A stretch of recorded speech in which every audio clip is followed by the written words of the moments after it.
Welcome to Hey Bear. 치앙마이 다녀온 지 벌써 3개월이 지나갑니다. 저에게 2022년 가장 인상 깊었던 추억은 경주동마 서브3가 2위고 바로 치앙마이를 방문한 게 1위입니다. 사실 해외여행 경험이 거의 없습니다. 치앙마이도 강코치랑 헐크형 간다길래 숟가락을 얹은 것 뿐입니다. 해외여행 많이 가는 사람 보고 어차피 거기 가서 밥 먹고 술 마시는 거 똑같은데 못하도 비행기값 비싸게 주면서 가나 편견이 있었는데 고기도 먹어본 사람이 잘 알듯이 별 생각 없이 해외로 나가보고 나서야 제 머리가 깨우쳐지는 느낌입니다. 제가 치앙마이 마라톤에 다녀서 큰 영감을 얻은 이유는 저희같이 매주 대회를 나가는 강성 시민러너에게는 매 주말마다 대회에 나가는 것조차도 수년간 반복되니까 루틴해집니다. 수년 전에 대회를 나가기 전에는 의식의 치료도 신경 썼는데 작년만 해도 대회당에 시간을 몰라서 지각을 하질 않나 신청해놓고 귀찮아서 안 간 대회도 있고, 그러니까 대회를 나가는 제 심정이 해외 한식당 가는 느낌입니다. 감자탕, 김치찌개, 된장찌개 다 하는데 맛있는 게 하나도 없어. 연인관계도 오래되면 시들하잖아요. 실제 미국의 경우 부부간이 정서적 관계의 개선이 해결책으로 한시적인 파트너 교체를 전문 상담사가 권유하는 시대이기도 합니다. 천조국은 뭔가 다르네요. 제가 부부관계 클리닉 얘기를 하자는 건 아니고, 물론 제 주변에도 달리기가 제 인생을 바꿨다 이런 말씀 하시는 분 많으십니다. 저도 그랬거든요. 타지에 혼자 덩그러니 와서 아는 지인 한 명도 없고, 당시 직장에서 정부 칠 사람도 아예 없었고, 아직 사회생활 시작 안 하시는 대학생분들도 제 유튜브 보시는 걸로 확인돼서 하는 말인데, 그렇게 같이 술 마시고 평생 함께 하자는 친구들은 직장생활 시작하고 몸이 멀어지면 마음도 멀어집니다. 나도 놀고 싶다고. 정말 한두 명 제외하고는 신경 쓸 필요가 없습니다. 올해 깨달은 게 내가 능력 있으면 새로운 사람이다 찾더라고요. 타지생활 10년 넘어가면서 유일하게 깨달은 게 이겁니다. 싸우면 진짜 무어두고 난리다. 여하튼 달리기 시작하면서 양산에 이렇게 예쁜 낙동강 천변길과 공원이 많다는 걸 알게 되고, 달리기 안 했으면 평생 살며 만나볼 수 없는 사람들을 다 만나보게 됩니다.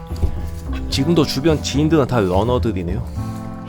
인터넷에 떠도는 글 중에 이런 얘기 있잖아요. 사람이 변할 수 있는 유일한 방법 3가지. 시간 달리 쓰기, 활동하는 장소 바꾸기, 주변 사람 바꾸기. 나름대로 타지에서 러닝 라이프를 누리며 주말마다 대회 출전하고 일상을 향유하는 것처럼 생각했는데, 사람이 욕심이란 게 있잖아요. 사람을 동기 유발하는데 가장 좋은 요소는 작고 쉬운 목표를 여러 개 만들어서 일상 속의 작은 승리를 끊임없이 누리게 해서 큰 목표 달성을 하는 건데, 작년 유튜브 시작엔 서브3 도전기가 성공하고 나서부터는 그 위를 올려본다는 게 쉽지가 않습니다. 한 번은 친한 지인한테 이런 얘기 들었습니다. 돈을 받고 뛰는 거야? 내 돈을 바닥에 흩뿌리며 뛰던데 이 얘기 들으니까 정말 할 말이 없더라고. 이부망천 레벨의 소리도 그냥 넘어갈 수가 없었던 게, 비러너에게는 제가 운동에 너무 과몰입으로 보였나 봅니다. 그렇게 열심히 해서 어쩌다 운 좋게 입상 몇 번 한다고 해서 내 일상에 격변이 일거나 그러진 않습니다. 그냥 인스타그램 사진에 서너 장 추가되는 정도? 이후에 기록 갖고 빈집이었네 뭐네 뒷말만 무성한 것도 잘 압니다. 더 높은 목표를 향해 가기엔 시작부터 너무 고점을 찍었고, 지금 스피드 유지하는 것도 수직에 벅찹니다. 그러나 와중에 치앙마이론이 활동하는 장소가 바뀌면 사람이 뇌 구조 자체가 변해버린다는 게 참 실감이 났습니다. 일단 한겨울인 한국과는 다른 초여름 날씨에 전혀 모르는 태국어 간판, 오토바이와 툭툭이가 차돌 짬뽕처럼 섞였지만 크락션 하나 울리지 않는 천하태평함, 혼자서 올드타운 골목 깊숙이 돌아다니며 느끼는 태국적 감성과 거기에 대치되는 감각적 그래피티들, 휘황찬란하고 초대형의 사운드, 일시적으로 시간이 정지된 줄 알았던 승려들과 사찰 내부 분위기, 게다가 그 안에 있는 학교와 하이틴 로맨스의 추억에 돋게 해주는 유소년들의 응원 현장. 이 모든 게 제주도 여행 간다고 이루어지는 게 아닙니다. 여기서만 느낄 수 있는 겁니다. 사람은 겪어봐야 안다고 하잖아요.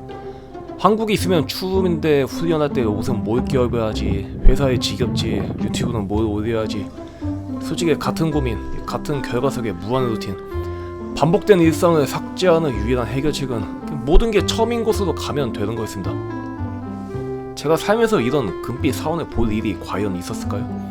개와 고양이가 평화롭게 땅바닥에 누워있는 게 한국에서 가능할까요? 추가 옵션으로 K-팝과 한국 음식이 정말 해외에서 유명하던 것을 두 눈으로 보고 맛보게 됩니다.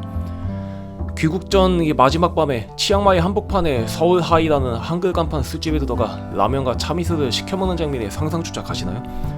그 감성은 정말 몇십 년이 흘러도 잊혀지지 않을 겁니다.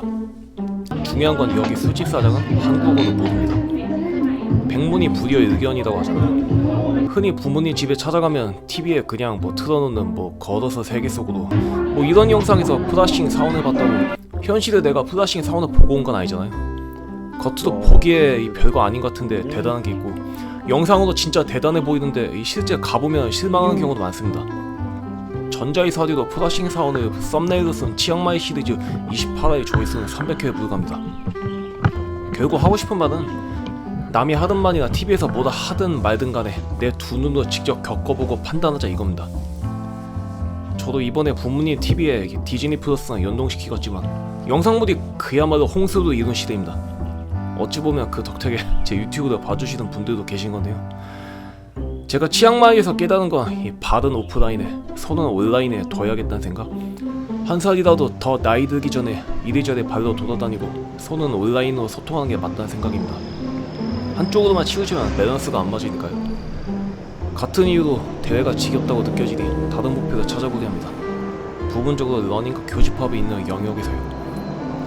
전 치앙마이 대회 전날 아침 조깅할 때 길거리에서 우연히 만난 미국, 말레이시아 러너들과 당연하다는 듯이 친구가 되어 사진을 찍었던 기억이 생생합니다.